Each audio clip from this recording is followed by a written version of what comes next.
ഈ സൗഹൃദ ബന്ധം അല്ലെങ്കിൽ സ്നേഹം, പ്രണയം പറഞ്ഞ സംഭവമൊക്കെ ഉണ്ടല്ലോ, അതൊക്കെ ഒരു അട്രാക്ഷന്റെ പുറത്താണ് നമ്മൾക്ക് ഉണ്ടാകുന്നത്. പേഴ്സന്റെ പേഴ്സണാലിറ്റി, ക്യാരക്ടർ, ബിഹേവിയർ ഒക്കെ കണ്ടിട്ട് സ്വാഭാവികമായിട്ടുള്ളൊരു ഹെൽത്തി വേ ആണ് ഇത് സംഭവം. ഓക്കെ, അത് അയാളെ അറിയും തോറും അയാളുടെ ഇഷ്ടം കൂടി കൂടി വരും.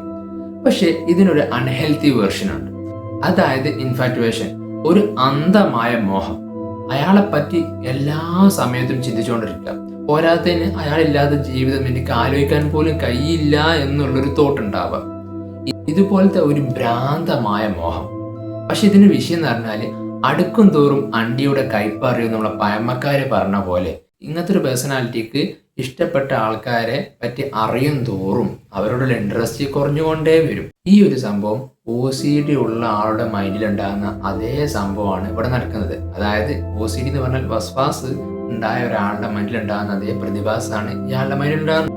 അപ്പോൾ നിങ്ങളിപ്പോൾ ഒരാളെ ഇഷ്ടപ്പെടുന്നത് ഒരു അട്രാക്ഷന്റെ പുറത്താണോ അതോ ഇൻഫാറ്റുവേഷന്റെ പുറത്താണോ എന്ന് നിങ്ങൾക്കിപ്പോൾ എന്ത് ചെയ്യാം, ഇവാലുവേറ്റ് ചെയ്യാം.